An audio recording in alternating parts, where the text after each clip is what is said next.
Hello guys, tu ni phana in say du chai ai le Max Say Boy official channel a dinga album shooting anaki bol chu ahum ki chai di chai ta in hi chu tu ap ta sung le hum ki upload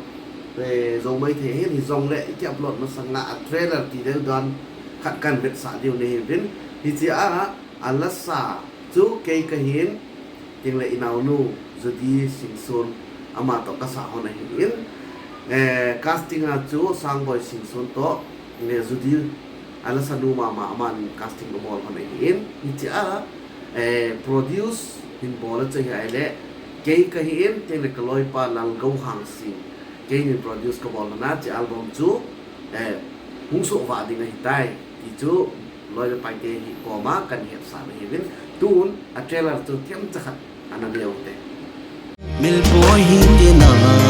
ingilong